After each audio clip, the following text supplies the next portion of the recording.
মানুষ সবসময় তার বিপরীত স্বভাবের মানুষকেই ভালোবেসে ফেলে। এই যে সোয়া চঞ্চল উড়নচণ্ডী হই হুল্লোড় করতে পছন্দ করে, কিন্তু সাদি গম্ভীর, একটু বেশি গম্ভীর সে। মানুষ কখনো এতটা গম্ভীর হয়? হয়। মানুষের জীবনের মধ্যে মাঝখানে এমন কিছু পরিস্থিতি আসে যা তাকে গম্ভীর করতে বাধ্য করে। সাদি ছোটবেলা থেকে চুপচাপ স্বভাবের, কিন্তু এতটা গম্ভীর সে ছিল না। একটু একটু কথা সেও বলতো, খিলখিল করে না হাসলেও মুখ টিপে সেও হাসতো। বন্ধুদের সাথে খুব বেশি আড্ডা না দিলেও মাঝে মাঝে একটু সময় দিত। কিন্তু এখন তার সেই হাসিটা চলে গেছে। স্বামীর সাদির কথা ভেবে দীর্ঘশ্বাস ফেলে সে কানে হেডফোন গুঁজে নিয়েছে। আর সোয়া স্বামীর সাথে কথা বলতে যাচ্ছে। অবশ্যই স্বামীর কথা বলার সুযোগ পাচ্ছে না, শুধু সোয়ার কথাগুলো শুনে যাচ্ছে। সোয়ার চোখে মুখে খুশির ঝিলিক, হাত নেড়ে নেড়ে কথা বলছে সে। কথার মাঝে মাঝে শব্দ করে হেসে উঠছে। হাসতে হাসতে গাড়ির কাছের সাথে বাড়ি খাচ্ছে। সোয়ার কথাগুলো অদ্ভুত। এই যে যেমন সে পাখি হলে উড়ে চলে যেত ফ্লাইটে, গাড়ি করে যেতে হতো না, টাকা বাঁচত। রাস্তায় ট্রাফিক পুলিশ না থাকলে 2-4টা গাড়ি চুরি করে ফেলতো সে। সাদির মাথা নেড়ে করে দিলে কেমন লাগবে? এই সব এলাকায় বাসা ভাড়া নিয়েছে সাদি। বাড়িতে থাকলেও পারতো, কিন্তু সাদি থাকবে না। এখান থেকে সোয়ার কলেজে যাওয়ার রাস্তা 10 মিনিটের। আর সাদির অফিসের সামনেই বাসাটা। মেন রোডের পাশের 3তলা বিল্ডিংয়ের উপরের তলা বাসাটা নিয়েছে সে। বেশ বিলাসবহুল রুমটা। 3টা রুম, 2টো রুমের সাথে ছোট্ট বেলকনি আছে, একটা কিচেন আর ছোট্ট একটা ড্রয়িং রুম। একটা পরিবার অনায়াসে থাকতে পারবে। সিমি, আশিক, পাপন তারা পুরো বাসাটা সুন্দর করে সাজিয়েছে। আনাচে কানাচে ফুলে ফুলে ভরিয়ে দিয়েছে। সব থেকে বেশি ফুল লাগানো হয়েছে সাদের রুমটাতে, মনে হচ্ছে ফুলের বাগান। সোয়া বাসায় ঢুকে অবাক হয়ে যায়, ঘুরে ঘুরে দেখতে থাকে সবটা। রিমি আর পাপন সোয়ার সাথে সাথে যাচ্ছে, তাকে বুঝিয়ে দিচ্ছে কোথায় কি আছে। সোয়া ভীষণ খুশি, কেমন স্বপ্ন স্বপ্ন লাগছে তার। এমনটা তো সে কল্পনাই করছিল, স্বপ্নে দেখেছিল। স্বপ্ন কি তবে সত্যি হলো? সাদি ফাঁকা রুমটাতে ঢুকে পড়েছে, তার ফ্রেশ হওয়াটা দরকার। রুমে ঢুকেই দরজা লাগিয়ে দিয়েছে। সোয়ার বাসর ঘরে ঢুকে লাফিয়ে ওঠে, খাটের মাঝখানে গিয়ে বসে রিমিকে ছবি তুলতে বলে। রিমিও হাসি মুখে সোয়ার ছবি তুলে দিতে থাকে। স্বামীর বিরিয়ানি আনে, খিদে সবার পেটে চো চো করছে। সোয়া শাড়ি গহনা ফেলে শ্রুতি 3 পিস পরে নিয়েছে। এতক্ষণে তার শান্তি লাগছে। সিমি, পাপন খাবার সার্ভ করে দিচ্ছে। সাদি এখনো বের হয়নি রুম থেকে। সবাই জানে সাদি বিরিয়ানি খাবে না, তাই রিমি গিয়ে গ্যাসে ভাত আর করলা সিদ্ধ বসিয়ে দিয়েই তারা খেতে খেতেই হয়ে যাবে। তারপর সবাই মিলে খেতে থাকে। বিরিয়ানি সোয়ার ভীষণ প্রিয়, তাকে 3 বেলা বিরিয়ানি খেতে দিলেও সে কখনো না করবে না। সোয়া গান্ডে পিণ্ডে গিলতে থাকে। আজকে তার বিয়ে হয়েছে, তার বর এখনো খায়নি, এদিকে সোয়ার খেয়ালই নেই। স্বামীর ভাবে মেয়েটা নেহাতি, এখনো সংসার স্বামী এই সবে তার আগ্রহ হয়ে ওঠেনি। তবে মেয়েটা সাদিকে অসম্ভব ভালোবেসে। খাওয়া দাওয়া শেষে সবাই চলে যায়। সোয়া পেঁয়াজ মরিচ কেটে করলা ভর্তা করে নেয়। সত্যি বলতে এই ভর্তাটা সোয়ার খুব পছন্দ। গরম গরম ভাতের সাথে খেতে দারুণ লাগে। প্লেটে ভাত বেড়ে তারপর ভর্তা নিয়ে সাদিকে ডাকতে যায়। পাষাণ লোকটা এখনো দরজা খোলেনি। সোয়া দরজায় টোকা দেয়, এই দরজা খুলুন। আপনার রুমে সোনা দানা নেই যে কেউ চুরি করে নিয়ে যাবে। ঢং বাদ দিয়ে দরজা খুলুন আর তাড়াতাড়ি খেয়ে নিন, ভাত ঠান্ডা হয়ে যাচ্ছে। তবুও সাদি কোনো সাড়া নেই। ছোঁয়ার রাগ হয়, 2টো লাথি মারে দরজায়, তারপর জোরে জোরে থাপ্পড় মারতে মারতে ডাকে, সাধু দরজা খুলবেন কি না বলুন, না খুললে আমি ভেঙে ফেলবো। বলে দিলাম, ঢং দেখাচ্ছেন কাকে আপনি? আপনার ঢং দেখার আমার সময় নেই, জলদি জলদি দরজা খুলুন। এমন একটা ভাব দেখাচ্ছেন যেন বিয়ে করে লজ্জা পাচ্ছেন, বা আপনি মেয়ে, জোর করে আপনাকে বিয়ে দেওয়া হয়েছে, তাই দরজা বন্ধ করে মুখ লুকিয়ে কাঁদছেন। কান্নাকাটি বাদ দিয়ে দরজা খুলুন। সাথে সাথে দরজা খুলে যায়। সোয়া শুকনো ঢোক গিলে 2 পা পিছিয়ে আসে। মুখ নাড়িয়ে বড্ড ভুল করে ফেলেছে। কি বলেছে ভাবতেই আবারও শুকনো ঢোক গিলে পিট পিট করে এক পলক তাকায় সাদের দিকে। বেচারা রোবট গম্ভীর দৃষ্টিতে তাকিয়ে আছে ছোঁয়ার দিকে। রেগে আছে কিনা বোঝা যাচ্ছে না।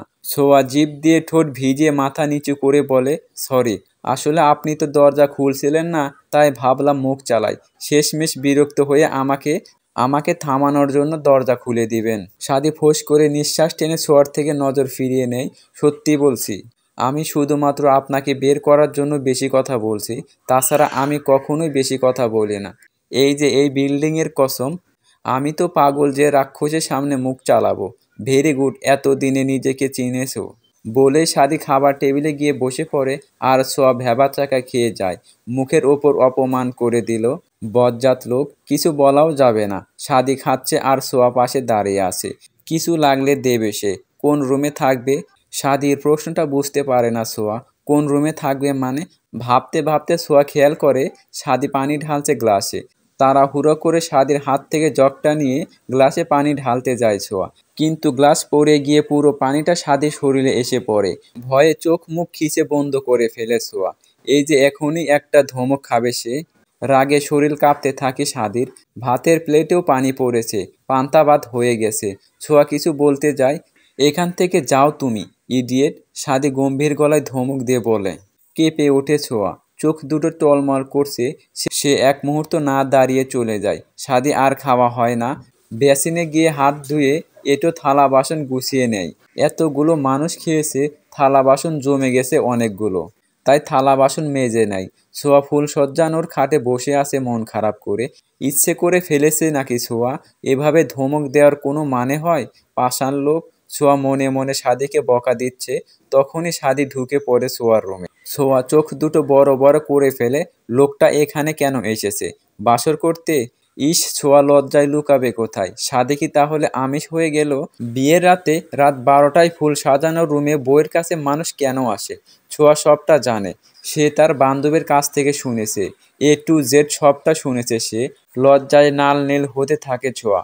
বিয়ে ভেঙে যাওয়া একটা মেয়ের জন্য খুবই কষ্টের একটা বিষয়। মেয়ে তো, পাড়ার প্রতিবেশী আত্মীয় স্বজন সবাই গাল ভরে বলতে বাকি রাখে না। কেন বিয়ে ভেঙে গেল এটা কেউ একবার জিজ্ঞেস করবে না? বা ছেলের দোষ কি না এটাও জানতে চাইবে না।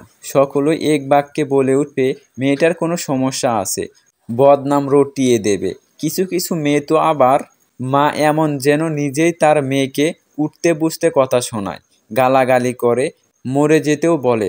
মায়ার মাও তেমন প্রকৃতিক। যখন থেকে জেনেছে সাদি আসবে না বিয়ে করতে, তখন থেকে সে মায়াকে গালমন্দ করে যাচ্ছে। মরে যেতেও বলেছে কয়েকবার, এমনকি হাতে রশিও তুলে দিয়েছে ফাঁসি দেওয়ার জন্য। এতে অবশ্যই মায়ের মন খারাপ হচ্ছে না, বরং বুক চিরে দীর্ঘশ্বাস বেরিয়ে আসছে। এটা তো ভাগ্যের লিখন। এতে মা বাবা প্রতিবেশীদের ওপর রাগ করে কি লাভই আছে? ভাগ্যে এমনটা লেখা না থাকলে তো এমন হতো না। আল্লাহ যেখানে নিজে মায়ার ভাগ্য লিখেছে, সেখানে মায়ার আফসোস করার কে? তাকে মেনে নিতে হবে, তাছাড়া উপায় নেই। দুনিয়াটা আল্লাহর ইশারায় চলে। সাদিকে বিয়ে করার ইচ্ছে তার কখনোই ছিল না। বাবা মায়ের জোরাজুরিতে বাধ্য হয়েছে। অনেকবার সাদিকে কল করেছে কথাটা বলার জন্য, নিজের সিচুয়েশনের জানানোর জন্য, কিন্তু সাদি রেসপন্স করেনি। এমনকি সেদিন শপিং করার নাম করেও সাদির সাথে দেখা করতে চেয়েছিল, সেটাও হয়নি। মায়া ভেবেছিল সাদি তাকে একটু হলেও সাহায্য করবে। মায়া ভীষণ সুন্দরী একটা মেয়ে। একটা সময় তার দাপট চলতো কলেজে, প্রায় ছেলেরই ক্রাশ ছিল সে। ভাবটাই ছিল অন্যরকম। হাসি খুশি চঞ্চল জীবনটা কত সুন্দর ছিল। তারপর একটা পুরুষের মায়ে জড়িয়ে গেল।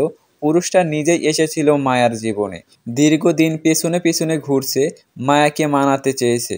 মায়া পটেনি, পাত্তাও দেয়নি। কিন্তু কোথায় আসে না নারীর জাতি মন দুর্বল, তাদের কেউ একটু বেশি ভালোবাসা দেখালে তারা গলে যায়।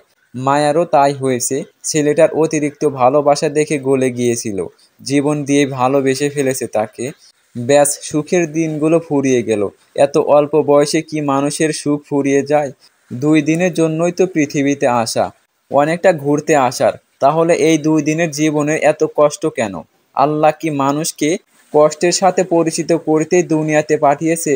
সেই দিন ইচ্ছে করে মায়ের হাতের পিকের সাথে তার বয়ফ্রেন্ডের একখানা ছবি পাঠিয়ে দিয়েছিল। মায়া জানতো এটা দেখলে সাদি পিছিয়ে যাবে, তাকে বিয়ে করতে আসবে না। আর হলোও তাই। তবে মায়া একটা আশা করেছিল সাদি একবার হলেও তাকে কল করবে, জানতে চাইবে কিছু। সাদি এগিয়ে এসে উপরের ঝুলানো ফুলগুলো ছিঁড়ে ফেলে। বিছানায় লাভ সেপ এঁকে তাতে লেখা সাদি প্লাস ছোঁয়া, সেটাও ভেঙে ফেলে। সবগুলো ফুলের জায়গা হয় ডাস্টবিনে। ছোট ডাস্টবিনটা ফুলে ফুলে ভরে উঠেছে। ছোঁয়া গোল গোল চোখে দেখতে থাকে লোকটার মতিগতি আসলে কি, তিনি চাইছেনটা কি। সব ফুল পরিষ্কার করে সাদি বিছানায় বসে পড়ে। ফুল কেন ফেলে দিলেন? আমি তো ভেবেছিলাম 1 মাস রাখবো এই ফুলগুলো। যখন রুমে আসবো তখনই ফুলগুলো দেখবো আর বিয়ের কথা মনে করব। কিন্তু আপনি এটা কি করলেন? ফুল তো আর আপনার মাথায় বসেছিল না, তাই না? তাহলে ফেললেন কেন? আমাদের তো আগে ডিল হয়ে গিয়েছিল, আপনার পাশের রুমের জায়গা হবে আমার। তাহলে আমার রুমে এসে মাতব্বারি কেন করছেন? আপনি কি? সাদি চোখ তুলে তাকায় ছোঁয়ার দিকে। ব্যাস, ছোঁয়া চুপসে যায়, মুখের আঙ্গুল দিয়ে ফেলে। বই নিয়ে এসো। ছোঁয়া মুখ থেকে আঙ্গুল নামিয়ে ফেলে। চোখ দুটো তার বড় বড় হয়ে যায়, মুখটা গোল করে ফেলে। বই মানে কি? এখন কি পড়তে হবে? ছোঁয়াকে এভাবে তাকিয়ে থাকতে দেখে সাদি উঠে পড়ে। দরজার আড়াল থেকে ছোট্ট একটা লাঠি বের করে আনে। ছোঁয়া এক লাফে বিছানা থেকে নেমে পড়ে। নিজের লাগেজটা খুলে ছটফট বই বের করে আবার গিয়ে বিছানায় বসে পড়ে। সাদিও এসে ছোঁয়ার সামনে গোল হয়ে বসে। আইসিটি বই বের করে ছোঁয়াকে বোঝাতে থাকে। সাদি কলম নেড়ে নেড়ে ছোঁয়াকে বোঝাচ্ছে, আর ছোঁয়া গালে হাত দিয়ে সাদিকে দেখছে। তার বরটা এত সুন্দর যে ইচ্ছে করছে টুপ করে গিলে ফেলতে। এই লোকটার সবচেয়ে আকর্ষণীয় জিনিস হচ্ছে উষ্ঠদয়। একদম গোলাপের পাপড়ির মতো গোলাপি, কালো চামড়ার উপরে কুচকুচে কালো দাড়ি, আর তার মধ্যে গোলাপি উষ্ঠখানা। খাড়া নাক, ছোট ছোট বিলাই চোখ, চোখের পাশে খানিকটা বড় লাল তিল, জোর ভ্রু, ঘন সিল্ক, মিডিয়াম বড় চুল। উফ, যেন আস্ত একটা চকলেটের কেক। আরও একটা আকর্ষণীয় জিনিস আছে লোকটার, যা ছোঁয়াকে মাতাল হতে বাধ্য করে। লোকটার গলায় থাকা আরও একটা লাল তিল, কণ্ঠনালী ঠিক একটুখানি নিচে। এই মানুষটা অন্য কারো হয়ে গেলে ছোঁয়া মরে যেত। এই রূপে পাগল হওয়ার অধিকার শুধুমাত্র ছোঁয়ার। আপনি এত হট কেন? পুরো চকলেট কেকের মতো, ইচ্ছে করছে খেয়ে ফেলতে। ছোঁয়া স্বাদের কণ্ঠনালীর দিকে তাকিয়ে কথাগুলো বলেছিল। স্বাদের হাত থেমে গেছে। সে একটা ইম্পর্টেন্ট বিষয় নিয়ে লিখে লিখে বোঝাচ্ছিল ছোঁয়াকে। ছোঁয়ার কথায় তার শরীর জারিয়ে ওঠে। এই মুহূর্তে এই মেয়েকে ইসরে পাকা ছাড়া আর কোনো নাম দিতে পারছে না সাদি। একটা মেয়ে কতটা দুষ্ট হলে তার থেকে গুনে গুনে 14 বছরের বড় একটা ছেলেকে এভাবে বলতে পারে। সোয়া এবার হাত বাড়িয়ে সাদির দাড়ি ছুঁয়ে দেয়। আমায় ভালোবাসবেন কবে সাধু? সাদি বেতটা হাতে নিয়ে বলে, এখনই। তারপর সোয়ার তুলতুলে নরম হাতটা ধরে ঠাস ঠাস করে বাড়ি মেরে দেয়। চিৎকার দিয়ে ওঠে সোয়া। সে তো এতক্ষণ ঘোরের মধ্যে ছিল। আহা, সবেই ভাবছিল টুপ করে একখানা চুমো দিয়ে নেবে, কিন্তু চুমোর বদলে মাইর খেলো। তারপর দুটো বাড়ি দিয়ে সাদি বলে, আরো ভালোবাসা লাগবে। ছোঁয়া এক লাফে উঠে যায়, তার হাত ধরে কেঁদে ফেলে। বেশ ব্যথা পেয়েছে, লাল হয়ে গেছে হাতটা, খানিকটা ছিলেও গিয়েছে। কাঁদতে কাঁদতে বলে, ভালোবাসা লাগবে না, আমার ভুল হয়ে গেছে। গম্ভীর প্রকৃতিক মানুষগুলো নিয়মিত ভিতরে ভিতরে গুমড়ে মরে। তারা তাদের মনের ভাব কারো কাছে প্রকাশ করতে পারে না। নিজের কষ্ট, আনন্দ, ভালো লাগা, খারাপ লাগা কাউকে বোঝাতে পারে না বলেই তাদের ভেতরে সারাক্ষণ রক্তক্ষরণ হয়। পাওয়া না পাওয়া হিসাবগুলোই একে একেই সমাধান করতে হয়। সাদে হচ্ছে সেই প্রকৃতিক মানুষ, কখনো একটু অসুস্থ হলে বাসার কাউকে বলেনি, সারা রাত জ্বরে পুড়েছে তবুও কখনো মাকে বা অন্য কাউকে ডাকেনি। একবার সাদে পা ভেঙেছিল, 2 দিন পা ভাঙ্গা নিয়ে নিজের রুমেই পড়েছিল, কাউকে বলেনি তার সমস্যার কথা। এটা অবশ্যই খুব ছোটবেলায়, তখন সাদি ক্লাস 8-এ পড়তো। সাদি এমনিতেই সারাদিন রুমে থাকে বলে কেউ তাকে দেখতে আসেনি। সাবিনা বাড়িতে ছিল না, তিনি থাকলে অবশ্যই দিনে কয়েকবার আসতো সাদিকে দেখতে। তো পরের দিন সাবিনা বেগম কি মনে করে যেন বাড়িতে ফিরেই সাদির রুমে আসে, আর দেখতে পায় তার ছেলে পা ধরে কাতরাচ্ছে, জ্বরে শরীর পুড়ে যাচ্ছে। চিৎকার করে কেঁদে উঠছিলেন তিনি। হাসপাতালে ভর্তি করানো হয়েছিল। আজ অবধি জানা যায়নি কিভাবে সাদির পা ভেঙেছিল। পাশাপাশি দুটো রুম, পাশের রুম থেকে ফুঁপিয়ে ফুঁপিয়ে কান্নার শব্দ আসছে। রাত 12টা বেজে 50 মিনিট। সাদি সোয়ার রুম থেকে বেরিয়ে এসেছে 11টা নাগাদ। ইডিয়েটটা এখন পর্যন্ত কেঁদেই চলেছে। সাদি জানে যতক্ষণ সে গিয়ে কাঁদতে মানা করবে না ততক্ষণ পর্যন্ত সে কেঁদেই যাবে। সাদি ইচ্ছে করেই যাচ্ছে না। মেয়েটা দিন দিন অন্যরকম হয়ে যাচ্ছে, ভীষণ বেপরোয়া হয়ে উঠেছে। দীর্ঘ শ্বাস ফেলে কানে হেডফোন গুঁজে নেয় সাদি। হৃদয় কাঁপছে তার, হার্টবিট দ্রুত লাফাচ্ছে, অস্থির হচ্ছে। কিন্তু কেন? হৃদয় হরণীকে দুঃখ দেওয়ার জন্য? তাকে আঘাত করাতে নিজের হৃদয়টা জ্বলছে। নতুন ভোর, নতুন দিনের সূচনা। সকালে ফুরফুরে হাওয়া, পাখির কিচিরমিচির শব্দে আর মন মাতানো পরিষ্কার আকাশ মন ভালো করতে সক্ষম। সাদি খুব সকালে ঘুম থেকে উঠে রান্না চাপায়। এসএসসির পর থেকে সে পরিবার থেকে দূরে থেকেছে। সেই সুবাদে রান্না থেকে শুরু করে ঘর মোছা সব কাজে পারদর্শী সে। পরোটা, ডিম ভাজা, করলা ভাজি, ডিম সিদ্ধ, ব্যাস স্বাদে রান্না শেষ। সে নিজের মতো করে অফিসের জন্য তৈরি হয়ে খেয়ে দিয়ে চলে যায়। সোয়ার খোঁজও নেয় না। প্রচণ্ড কান্না করে ঘুমানোর ফলে ভালো ঘুম হয়েছে সোয়ার। ঘুম ভাঙতেই আড়মোড়া ভেঙে উঠে দেখে 10টা বেজে গেছে। তাড়াহুড়া করে ওয়াশরুমে ঢুকে পড়ে। এ বাবা, রান্না করতে হবে তো, না হলে শাদি খাবে কি? ফ্রেশ হয়ে কিচেনে গিয়ে দেখতে পায় ভাত তরকারি পর্যন্ত রান্না করে রেখে গেছে শাদি। সোয়া ঠোঁট কামড়ে হাসে। বাহ, আনরোমান্টিক জামাই হলে কি হবে, কাজ করতে জানে। যাক, আমার আর কষ্ট করতে হবে না। আমি বাচ্চাদের বড় করব আর উনি রান্না বান্না করবে। ভাবতে ভাবতে সোয়া দীর্ঘশ্বাস ফেলে। আর বাচ্চা কাচ্চা যে লেভেলের হারামি, জীবনে একটা চুমু খাবে কিনা এতেও সন্দেহ। বাচ্চা কাচ্চার কথা ভাবা তো বিলাসিতা। চুমুহীন জীবন পার করতে হবে। হতাশায় শ্বাস ফেলে সোয়া খেতে বসে যায়। 1 গ্লাস দুধ, হরলিক্স দিয়ে গুলে রাখা একটা সিদ্ধ ডিম আর একটা পরোটার মধ্যে ডিম, শসা, অল্প পেঁয়াজ দিয়ে রোল বানানো, তা আবার কাগজ দিয়ে মুড়ে রেখেছে। সোয়া খেতে শুরু করে। খেতে খেতে কলিং বেল বেজে ওঠে। দুধটুকু এখনো খাওয়া বাকি। এক চুমুকে দুধ শেষ করে দরজা খোলে। একটা মধ্যবয়স্ক মহিলা দাঁড়িয়ে আছে। ছোঁয়া তাকে সালাম দেয়। মহিলাটি সালাম ফিরিয়ে পরিচয় দেয় তিনি এই বাসার মালিক। সোয়াদের সামনের ফ্ল্যাটে থাকে। সোয়া তাকে ভেতরে আসতে বলে। মহিলাটি আসে, সোফায় বসে। সোয়াও বসে মহিলাটির পাশে। তা মেয়ে, বিয়ে করেছো? নাকফুল কোথায় তোমার? আর আন্টি বলো না। আমি তো নাক ফুটোই করিনি। নাকফুল হলো বিবাহিত মেয়েদের চিহ্ন। আর স্বামীর মঙ্গল অমঙ্গলেরও তো ব্যাপার এই নাকফুল। আপনি নাক ফুটো করতে পারেন? বোকা মেয়ে, এখন তো পার্লার থেকেই নাক ফুটো করা যায়। আমাকে নিয়ে যাবেন আন্টি? ঠিক আছে, এখনই চলো। কিন্তু আন্টি, এখন তো আমার কাছে টাকা নেই। লাগবে না। 100 টাকা নেবে? আমি না হয় দিয়ে দেব, তুমি পরে আমায় ফেরত দিয়ে দিও। সোয়া খুশি হয়ে দাঁড়িয়ে যায়। ঠিক আছে। পরনের জামা পাল্টে চুলগুলো পরিপাটি করে সোয়া মহিলাটির সাথে বেরিয়ে পড়ে। মহিলার নাম রুনা। ভীষণ শৌখিন মহিলা। কথায় কথায় জানতে পারে ওনার এক ছেলে এক মেয়ে। ছেলে অনার্স পড়ছে আর মেয়ে সোয়ার সেম ইয়ার, এবং দুজন একই কলেজের। সোয়া মনে মনে খুশি হয়, যাক, একসাথে যেতে পারবে কলেজে। ভীষণ লাজুক প্রকৃতিক মেয়ে ছোঁয়া। একটুতেই তার শরীর খারাপ হয়। এই যে পার্লার থেকে নাক ফুটো করছে, ইয়ামোটা একটা নাক ফুল ঢুকিয়ে দিয়েছে নাকে। ভীষণ ব্যথা করছে তার, কিন্তু প্রকাশ করছে না। বাড়ির নিচেই ছিল পার্লার। সোয়া এবার বাসায় ফিরে শুয়ে পড়ে।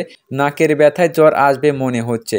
এমনিতেই রাতে কেঁদেছে, গলায় ব্যথা হয়ে আসে। আজ প্রথম দিন হওয়াতে সাদিকে একটু তাড়াতাড়ি ছুটি দিয়ে দেয়। এখানে কাজ করে ভালো লাগছে সাদির। অফিসের বস এবং কলিগরা খুব ভালো এবং রুচিশীল। তার থেকে বেশি ভালো লাগার বিষয় হলো সাদির একটা মেয়ে বন্ধু, যার সাথে প্রায় ছোট থেকে বেড়ে উঠেছে। ইরা, সেও এখানে জব করে এবং দুজনে একই ডিপার্টমেন্টে। ছুটির পরে একটা রেস্টুরেন্টে বসেছে সাদি এবং ইরা। ইরা ছোট থেকেই প্রচণ্ড কথা বলে। এখনও তার ব্যতিক্রম নয়। এটা ওটা বলে যাচ্ছে, সাদি শুধু শুনছে। ইরার সাথে দেখা হওয়ার পর থেকে সাদি হাতে গোনা কয়েকটা কথা বলেছে, আর ইরা বলেই যাচ্ছে তো বলেই যাচ্ছে। সাদি মনে মনে বলে, বাড়িতে এক ইডিয়েট, এখানে আর এক ইডিয়েট। সাদি মহুয়ার সাথে দেখা হয়েছিল, তার ডিভোর্স হয়ে গেছে। সাদি খাওয়াতে মনোযোগ দিয়েছে। ইরার কথা শুনলেও কোনো প্রতিক্রিয়া করে না। ইরাও আর দ্বিতীয়বার বলে না। তোর বউয়ের সাথে দেখা করাবি না? পাপন বলল, ভীষণ দুষ্টু নাকি? তোকে নাকে দড়ি দিয়ে ঘুরাই? বলে শব্দ করে হেসে ওঠে ইরা। আজকেই চল। ইরা লাফিয়ে ওঠে। ইস, আজকেই যাব? তাড়াহুড়া করে খেতে থাকে সে। সাদির মত বদলানোর আগে যেতে হবে। নিজের কাছে থাকা এক্সট্রা চাবি দিয়ে দরজা খোলে। ভিতরে ঢুকে সাদি। ইরাকে সাদি শোয়ার রুম দেখিয়ে দিয়ে নিজের রুমে ঢুকে পড়ে। ইরা এদিক ওদিক দেখতে দেখতে শোয়ার রুমে ঢোকে। কম্বল মুড়ে দিয়ে বিছানায় শুয়ে আছে সোয়া। রুমে কারো ঢোকার আওয়াজ পেয়ে চোখ না খুলে বলে ওঠে, এসেছেন? জলদি আমার নাকে পর পর কয়েকটা চুমু খেয়ে দিন তো, প্রচণ্ড ব্যথা করছে। ইরা মুখ টিপে হাসে। পাপনের কথা সে বিশ্বাস করেনি। সাদির মতো গম্ভীর জোয়ান একটা ছেলেকে, বাচ্চা একটা মেয়ে, তাকে নাকি নাকানি চুবানি খাওয়াতে পারবে, এটা বিশ্বাস করার যোগ্য? ইরা যেভাবে এসেছিল সেইভাবে বেরিয়ে যায়। সাদি রুমে ঢুকে পড়ে। সাদি সবই চেঞ্জ করে বেরিয়েছে। সাদি, তোর বউ তোকে ডাকে। তার নাকি চুমু খেতে ইচ্ছে করছে, দাঁত কেলিয়ে বলে ইরা। সাদি বিরক্ত হয়। ইরার দিকে এক পলক তাকিয়ে বেরিয়ে যায়। অবেলায় শুয়ে আছো কেন? সোয়া পিট পিট করে চোখ খোলে। আমার নাকের ব্যথায় ডাক্তার বলেছে সাদনান চৌধুরী চুমু খেলে সেরে যাবে। রিনিয়ে বলে সোয়া, হাতেও ব্যথা। এখানেও চুমোর প্রয়োজন। চুমোর অভাবে ব্যথা সারছে না। সাদি ফোঁস করে শ্বাস টানে। ইরার দরজার পাশে দাঁড়িয়ে সব শুনছিল আর কিট করে হাসছিল। মেয়েটা ভারী মিষ্টি, বেশ মনে ধরেছে ইরার। ইরা এসেছে তোমার সাথে দেখা করতে, ফ্রেশ হয়ে এসো বলে সাদি চলে যেতে নেয়। আমার ব্যথা না কমলে আমি ফ্রেশ হব কি করে? আপনি কি ব্রাশ করেননি? গম্ভীর দৃষ্টি সোয়ার দিকে দেখছে সাদি। এই নারীর প্রতি তার আসক্ত নেই, তবে কিছু একটা আছে। কিশোর বয়সে প্রথম প্রেমে পড়েছিল সে। একটা নারীর সঙ্গ পেয়ে গভীর একঘেয়ে সাদি মিশতে শিখেছিল। বন্ধু বানিয়েছিল রিমি, ইরা, পাপন, ইমন, আশিক ওদের সাথে। সময়ের ব্যবধানে সেই নারী ছেড়ে দিয়েছে সাদিকে, কিন্তু বন্ধুরা ছাড়েনি। সেই নারীর প্রতিও সাদির আসক্ত ছিল না, ছিল একটু ভালো লাগা এবং মায়া। সেই মায়া কাটিয়ে উঠতে সময় লেগেছিল সাদির, অনেক সময় লেগেছিল।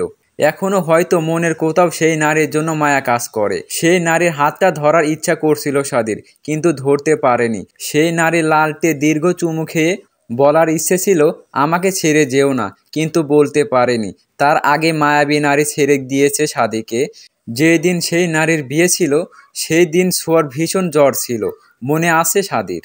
বাড়ি শুদ্ধ সকলেই চিন্তায় অস্থির হয়ে উঠেছিল। তখন বয়স কত ছিল সোয়ার? 10 বছর হবে মনে হয়। বাড়িতে পুরুষ মানুষ ছিল না, সকলেই বাইরে ছিল। প্রথমবার বাচ্চা সোয়াকে কোলে তুলে নিয়েছিল সাদি। সোয়ার গরম মাথাটা সাদির বুকে পড়তেই হৃদয় কেঁপে উঠেছিল। ব্যথায় মুখটা লাল হয়ে গেছে সোয়ার। উঠে বসতে গিয়ে কম্বলের সাথে নাক লেগেছিল। চোখে পানি চলে এসেছে, হালকা রক্তও এসেছে নাক ফুলের পাশে। সাদি সোয়ার পাশে বসে, সোয়া মাথা নিচু করে চোখের পানি মুছছে। সাদি রেগে আছে, বুঝতে পারে ঢের। অবশ্যই লোকটা কখনোই বা রেগে থাকে না, সদা তার নাকের ডগায় রাগ থাকে। আন্টি বলল নাক ফুল পরতে হয়। আম্মু, বড় মা পরে, আপিও পরে। আমাকেও একটা নাক ফুল কিনে দিন প্লিজ। সাদি জবাব দেয় না। তার নজর ছোঁয়ার নাকে থাকা সাদা পাথরের নাক ফুলের দিকে। বেশ মানিয়েছে ছোঁয়াকে। চেহারা থেকে বাচ্চা বাচ্চা ভাবটা চলে গেছে। পারফেক্ট বউ মনে হচ্ছে। কে বলবে এই মেয়েটার শিরায় শিরায় দুষ্টামি বিরাজ করছে। 200 টাকা লেগেছে, আন্টি দিয়েছে। আপনি আমাকে 200 টাকা দিন, আমি আন্টিকে দিয়ে দেবনি। সাদি লম্বা শ্বাস টানে, ছোঁয়ার থেকে দৃষ্টি ফিরিয়ে ছোট্ট করে বলে, আচ্ছা। ছোঁয়া বিছানা থেকে নামতে যায়, সাদি ছোঁয়ার হাত ধরে। চমকে ওঠে ছোঁয়া, তাকায় সাদির মুখের পানে। লোকটাকে আজ অন্যরকম লাগছে, বেশ অদ্ভুত তার চোখের দৃষ্টি। বিলাই চোখ দুটোতে রাগ, বিরক্তি কিংবা সহানুভূতি নেই, আছে শুধু গম্ভীরতা। এই চোখের দিকে তাকিয়ে থাকার সাধ্য পাগল ছোঁয়ার নেই। সে দৃষ্টি নামিয়ে ফেলে, আমতো আমতো করতে থাকে। লোকটা আসলে কি করতে চাচ্ছে বোঝার চেষ্টা করতে থাকে ছোঁয়া। আজকে কেমন অচেনা লাগছে তাকে। এটা কি সত্যি সাদমান চৌধুরী? সাদি ছোঁয়ার দিকে একটু চেপে বসে, হাত বাড়িয়ে ছোঁয়ার নাকে আলতো করে ছুঁয়ে দেয়। চোখ দুটো বন্ধ করে ফেলে। এতটা আশা করেনি ছোঁয়া। ধমক খাওয়ার জন্য প্রস্তুত ছিল সে। ছোঁয়াকে আরও একটু অবাক করে দেয়। খুব দ্রুত শব্দ করে চুমু খায় সাদি ছোঁয়ার নাকে। ভূমিকম্পর মতো কেঁপে ওঠে ছোঁয়া। এ কেমন অনুভূতি! শ্বাস টানতেও পারছে না। বুক কাঁপছে, পেটে মোচড় দিচ্ছে, গলা শুকিয়ে গেছে। শরীরে দুর্বলতা, জ্বর জ্বর ভাবটা কোথাও একটা বিলীন হয়ে গেছে। সাদির দেওয়া ছোট্ট স্পর্শ মনের মধ্যে গভীর দাগ কেটে গেছে। সুন্দর পবিত্র অনুভূতি অসুস্থতা বিলীন করে দিল বোধ হয়। ছোঁয়া নিজেই কাঁপা কাঁপা হাতটা নাকে দেয়। সাদি দূরে চলে গিয়েছে চুমু খাওয়ার পরপরই। তবে রুম থেকে বের হয়নি। শ্বাস টানো, স্বাভাবিক হয়ে বাহিরে এসো, ইরা এসেছে তোমাকে দেখতে বলে সাদি দ্রুত পা চালিয়ে চলে যায়। ছোঁয়া সত্যি শ্বাস টানে, চোখ খুলে তাকায়। এখনো মনে হচ্ছে লোকটা ছোঁয়ার নাকে লেগে আছে। ঠোঁটের কোণে হাসি ফুটে উঠেছে ছোঁয়ার। লাফিয়ে ওঠে সে। এক লাফে ড্রেসিং টেবিলের সামনে চলে যায়। নিজেকে খুঁটিয়ে খুঁটিয়ে দেখতে থাকে। চুমো যেহেতু দিয়েছে, আরও দিবে। যাক, ফুটবল টিম বানানোর চান্স আছে তাহলে। হয়তো একটু সময় লাগবে, তবে আমিষ হবে লোকটা, এটা কনফার্ম। মনে মনে এইটুকু ভাবতেই চুমো দেওয়ার মুহূর্তটা চোখের সামনে ভেসে ওঠে। আমার বর আমাকে চুমো দিছে, সত্যিই চুমো দিছে। ইস, এই লজ্জাটা আমি লুকাবো কোথায়? 2 হাতে মুখটা ঢেকে ফেলে ছোঁয়া। মুহূর্তটা ভিডিও করে রাখতে পারলে ভাল লাগতো। একটু পর পর দেখতাম, কিন্তু আফসোস। ছোঁয়া চোখে মুখে পানি দিয়ে মাথায় ঘোমটা টেনে রুম থেকে বের হয়। বেশ ফুরফুরে মেজাজ তার। ইরা আর সাদি বসে আছে। ইরার হাতে কফির মগ, সে কফি খাচ্ছে আর নিজের বরের সাথে গল্প করে যাচ্ছে। সাদি চুপচাপ ফোন দেখছে। ইরার কথা যে সে শুনছে না বুঝতে পেরে হাসে ছোঁয়া। আপুটাকে বেশ মনে ধরেছে তার, একদম তার মতো। আপু সরি আপনাকে অপেক্ষা করালাম, আসলে নাক ফুটো করেছি তো তাই একটু অসুস্থ ছিলাম, এখন সুস্থ হয়ে গেছি। বলতে বলতে ইরার পাশে এসে বসে ছোঁয়া। ইরা কফির মগে শেষ চুমুক দিয়ে সেটা টেবিলের উপরে রেখে ছোঁয়ার দিকে তাকিয়ে হাসে। তা এখন সুস্থ হলে কি করে? স্বাদে চুমু খেয়ে নিয়েছে। ছোঁয়া লাজুক হাসে, মাথা নিচু করে ফেলে। বেশ লজ্জা লাগছে তার। ছোঁয়াকে লজ্জা পেতে দেখে শব্দ করে হেসে ওঠে ইরা। গাল টেনে দেয় ছোঁয়ার। ইস কি মিষ্টি তুমি, তোমাকে আমি টিপস শিখিয়ে দেবনি। সাদি দাঁড়িয়ে যায়। দেখতে এসেছিস, দেখছিস এখন চলে যাবি, আর আশা চলবে না এখানে। ইরা ভেক্সি কাটে। বললেই হলো, আমি তো আসবই। ছোঁয়া বুঝলে, আমি রিমি ইমন আমরা তিনজন মিলে তোমাকে। ইরাকে বলতে না দিয়ে বাকিটা সাদি বলে ওঠে। এমনিতেই বাদর, এখন তোরা তিনজন মিলে গাছে উঠিয়ে দিবি। ওকে বলে দে বাড়াবাড়ি করলে বাড়িতে রেখে আসবো। ছোঁয়া গাল ফুলিয়ে ফেলে। ইরা ফোঁস করে শ্বাস টানে। তুই যা তো এখান থেকে, আমি ছোঁয়ার সাথে কথা বলতে এসেছি, আমি খাবো। রান্না কর গিয়ে, সর এখান থেকে। সাদি ছোঁয়ার দিকে তাকায়, যার অর্থ বাড়াবাড়ি করলে সত্যিই রেখে আসবো। সাদি চলে যায়। ইরা ছোঁয়ার সাথে গল্প করতে থাকে। দুজনের গল্প বেশ জমে উঠেছে। ইরা ভীষণ মজার মানুষ, ছোঁয়াও মজা পাচ্ছে। রাত 10টার দিকে ইরাকে বাসায় পৌঁছে দিতে বের হয় সাদি। ছোঁয়া বই নিয়ে বসে আছে। সাদি কড়া গলায় পড়তে বলেছে। কি আর করার, বাধ্য বরের বাধ্য বউ হয়েছে। ছোঁয়া পড়ছে। সেলিম চৌধুরী বসে আছে সাজ্জাদ চৌধুরীর সামনে। দুজনের মুখটা গম্ভীর। ভাইয়া, আমার মেয়েটার ভবিষ্যৎ আছে, সে এখনও পড়াশোনা বাদ দিয়ে সংসার করুক, এটা আমি চাই না। ছোঁয়াকে তুমি নিয়ে এসো। এইচএসসির পরীক্ষার শেষে ধূমপান করে ওদের আবার বিয়ে দিয়ে দেব। আপাতত সে এই বাড়িতেই থাকবে। সেলিমের কথাটা মন্দ না, এমনটাই ভালো হবে। ঠিক আছে, আমি কাল গিয়ে নিয়ে আসবো ছোঁয়াকে। তবে সেলিম, ছোঁয়াকে আনার পেছনে যদি তোর অন্য কোনো কারণ থাকে তাহলে জেনে রাখ, আমি সেটা হতে দিব না। তুই নিজেও জানিস তোর মেয়ে আমার ছেলের জন্য কতটা পাগল। তো এমন কিছু করিস না যাতে মেয়েটা আঘাত পায়। সেলিম জবাব দেয় না। বেরিয়ে যায় সাজ্জাদের রুম থেকে। দরজার আড়াল থেকে সাবিনা সবটা শুনছিল। তিনি স্বামীর কাঁধে হাত রাখে। তোমার সাথে আমিও যাব, কয়েকটা দিন থেকে আসবো সাধুর বাসায়। দীর্ঘ শ্বাস ফেলে সাজ্জাদ। ঠিক আছে, ব্যাগ গুছিয়ে নাও। শুক্রবার সকাল, অফিস নেই, স্কুল কলেজও বন্ধ। তবুও 2 মিনিট স্বস্তি নেওয়ার সময় নেই, কারণ পুরো এক সপ্তাহের কাজ শুক্রবারেই গুছিয়ে রাখতে হয়। এই যে সাদি সকাল সকাল ঘুম থেকে উঠে রান্নার কাজে লেগে পড়েছে। ওয়াশরুমে বালতিতে পানি নিয়ে তাতে জামা কাপড় ভিজিয়ে রেখে এসেছে। রান্নার শেষে সেগুলো কাচতে হবে। ছোঁয়াও থেমে নেই। সেও সকাল সকাল ঘুম থেকে উঠেছে, তবে তার কোনো কাজ নেই, সে ফ্রি। তার একমাত্র কাজ হচ্ছে তার সুইট কিউট বরকে জ্বালানো। তাকে একটুখানি রোমান্টিক করার দায়িত্ব পড়েছে তার উপরে। আয়নার সামনে বসে নিজেকে পরিপাটি করে সাজিয়েছে ছোঁয়া। সময় নিয়ে সুন্দর করে সেজেছে। সাজের বেলায় সে কখনোই তাড়াহুড়া করে না। মানুষ সাজে তো নিজেকে সুন্দর দেখাতে, তো তাড়াহুড়া করে কেন নিজেকে অসুন্দর করে তুলবো? আস্তে আস্তে রয়ে সয়ে সুন্দর করে তুলবো। এই যে ছোঁয়া সেই ভোর 5টায় ঘুম থেকে উঠেছে। মাসজনিত কারণে নামাজ মিস হয়ে গেছে, তাই গোসল সেরেও সেজতে বসেছে। এখন সকাল 7টা বেজে 40 মিনিট। এখন তার সাজ শেষ হলো।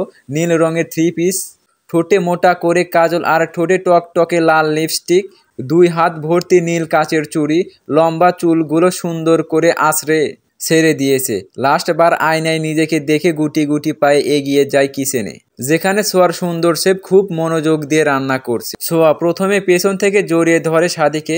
টকটকে ঠোঁট দুটো লাগিয়ে দেয় সাদি সাদা টি-শার্টে। সাদি কোনো রিয়াকশন করে না, চুপচাপ রুটি বানাতে থাকে, যেন সে জানে না এখানে কেউ এসেছে এবং তাকে আষ্টে পিষ্টে জড়িয়ে ধরেছে। ছোঁয়া বিরক্ত হয়ে ছেড়ে দেয় সাদিকে। পাথর লোক একটা। আরে ভাই, তোর বউ তোকে জড়িয়ে ধরেছে, তুই একটু মুচকি হাসি দিয়ে বউকে জড়িয়ে ধর, একটু প্রশংসা কর। তা না হনুমানের মতো নো রিয়াকশন। চোখ মুখ কুঁচকিয়ে সাদির পাশে চুলার কাছাকাছি বসে পড়ে ছোঁয়া। হাতের চুড়িগুলো নাচাতে নাচাতে বলে, আমাকে আজকে শাবনূরের মতো লাগছে না? লাগছে জানি আমি, আমি কিন্তু দেখতে সুন্দরী, নায়িকা হতে পারতাম আমি, হলাম না। অবশ্য এখনও চাইলে হতে পারি। সাদি ঠোঁটটা একটু বাঁকায়, যেন তাচ্ছিল্য হাসতে চাইলো। ছোঁয়া গাল ফোলায়। বিশ্বাস করল না সাদি। সত্যিই আমি সুন্দরী, আমি নায়িকা হওয়ার ক্ষমতা রাখি। জায়েদ খানের। সাদি ছোট্ট করে বলে। ছোঁয়া চোখ দুটো বড় বড় করে ফেলে। অপমান করলে নাকি? এক লাফে নেমে পড়ে। উদ্দেশ্য ঝগড়া করবে সাদির সাথে। আঙ্গুল তুলে কিছু বলতে যেতে থেমে যায় ছোঁয়া। সে তার ব্যস্ত শেফার উপরে বড় সড়ো একটা ক্রাশ খেলো এখনই। ঘামে ভিজে গেছে লোকটা, কপাল বেয়ে চুয়ে চুয়ে ঘাম গাল বেয়ে গলার ওই উঁচু কণ্ঠনালীর উপর দিয়ে বেয়ে শার্টের ভেতরে ঢুকে যাচ্ছে। গোলাপি ঠোঁট জোড়া একটু পর পরে জিভ দিয়ে ভিজিয়ে নিচ্ছে। গরমে যে লোকটার কষ্ট হচ্ছে বুঝতেও অসুবিধা হলো না ছোঁয়ার। তবে এই মুহূর্তে লোকটাকে খুবই আকর্ষণীয় লাগছে। লোকটা কি জানে তার বিয়ে করা বউ তাকে চোখ দিয়ে গিলে খাচ্ছে। গিলে খাওয়ার কথা মনে হতেই ছোঁয়ার একটা অদ্ভুত ইচ্ছে জাগ্রত হয় মনের মধ্যে। ব্যস্ত শেফের ওই ঘামের ভেজা গলায় টুপ করে একটা চুমু খেতে। খাবে কি? লোকটা কি মারবে? ধুর, মারলে মারুক, তবুও তো চুমো খাওয়া হলো। মার খাওয়ার ভয় করলে এই জীবনে আর চুমো খাওয়া হবে না। মনকে বুঝে এক বুক সাহস নিয়ে এগিয়ে যায় ছোঁয়া। লোকটার একদম পাশে ঘেঁষে দাঁড়ায়, চোখ দুটো বন্ধ করে দুই পায়ের গোড়ালি উঁচু করে সাদির গলার কাছে মুখটা নিয়ে চট করে একটা চুমো খেয়ে ফেলে সাদির গলায়। ব্যস্ত হয়ে রুটি বেলেতে থাকা সাদির হাত দুটো থেমে যায়। স্তব্ধ হয়ে দাঁড়িয়ে থাকে সে। ছোঁয়া দু পা পিছিয়ে এসে হাত পা কাঁপছে তার, চোখ দুটো খুলতে পারছে না। মনে মনে থাপ্পড় খাওয়ার জন্য প্রস্তুত হয়ে গেছে। এবার একটা থাপ্পড় খেয়ে চলে যাবে কিচেন থেকে। আজকের দিনের মধ্যে আর লোকটার আশেপাশে আসবে না। চুমু খেলো মনের স্বাদ মেটাতে, কিন্তু মনের স্বাদ তো মিটলই না, উল্টো মনের মধ্যে কম্পন শুরু হয়ে গেল। নিজের ওপর নিজেই বিরক্ত ছোঁয়া। সাদির কোনো রিয়াকশনই না দেখে পিট পিট করে চোখ খুলে ছোঁয়া। পাষাণ সাদি এখনও আগের মতোই কাজ করে যাচ্ছে, যেন তার সাথে চলবে। গল্পটা কেমন লাগলো? ভালো লেগে থাকলে অবশ্যই একটা লাইক দিবেন, সাথে কমেন্ট বক্সে নেক্সট পার্ট লিখে যাবেন। ধন্যবাদ সবাইকে।